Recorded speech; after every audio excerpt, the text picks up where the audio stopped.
Archive Log 842. 10,000 years ago, planet Earth was ruled by a highly complex, yet profoundly confusing species known as Homo sapiens.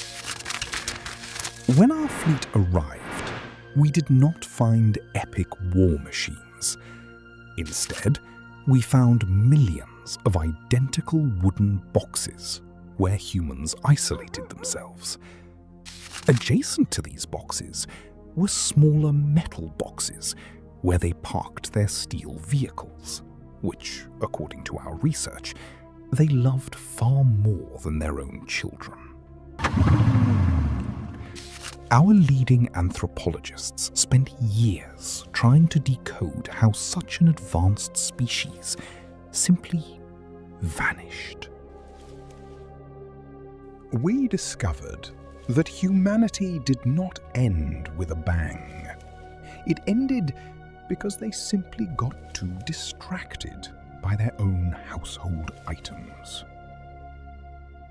Today, we examine the three holy relics of their downfall. The three things that governed their body, their soul, and their thumbs. We call this the Trinity of Collapse. Phase 1 of their collapse. The daily manufacturing of anxiety. In the center of their kitchens, we found the first artifact, the toaster. At first, it looks like a simple heating device, but a deeper analysis reveals a daily ritual of voluntary trauma. Every morning, humans would take a pale, sponge-like slab of pulverized grass seeds, which they called bread. They would carry these white slabs to the metal altar, lower them into the dark abyss, and push down the lever of doom. We reconstruct this device, not as an appliance, but as a towering volcanic cathedral. Once the lever was pressed, the human stood perfectly still, staring at the glowing orange coils with absolute paralyzing terror. If they turned the timing dial a millimeter too far, the cathedral would aggressively eject the offering, completely blackened and ruined. The human would then take a metal knife and scrape the burnt carbon off the bread. This created a high-pitched screeching sound, which historians believe was a traditional morning song of regret. Think about it. A species that begins every single morning by staring at a metal box, begging it not to burn their grass slabs, is a species that was already biologically defeated by their breakfast. Phase 2. The desperate search for salvation. Broken by the morning toast ritual, humans sought refuge in the washing chamber.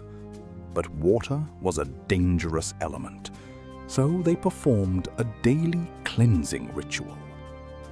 They filled a porcelain bowl with boiling water, stripped themselves of all clothing, and voluntarily covered their bodies in a stinging chemical foam that smelled of fake lavender or artificial mountain breeze.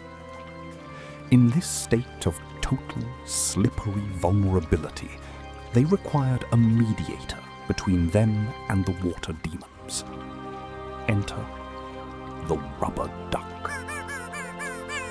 Our biohistorians reconstructed its true form, Anas polyvinalis, a giant, hovering cosmic protector. It possessed a dense, golden armor that repelled the toxic soap bubbles. It defied gravity, floating effortlessly on the water.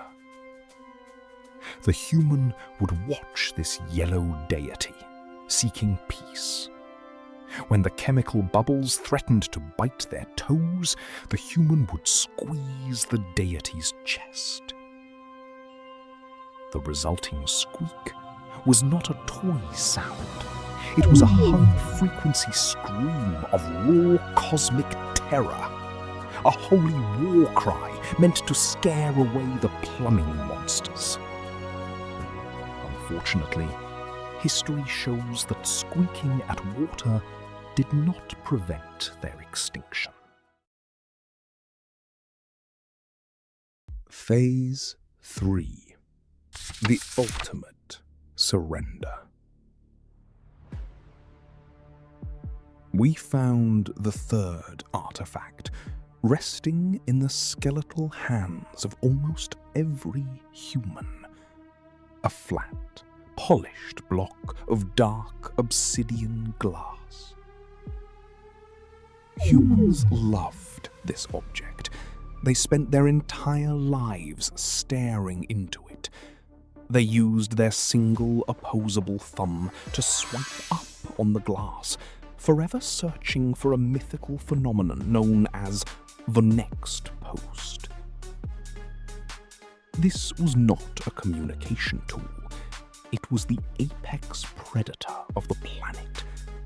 We call it the smartphone. Behold, the true reconstructed parasite. Once it attached itself to the human hand, it took complete control of the host's brain.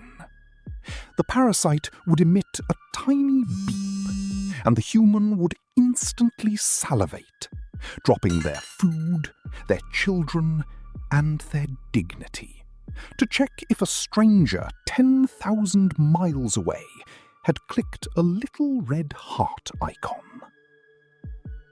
But the most humiliating ritual was the feeding process.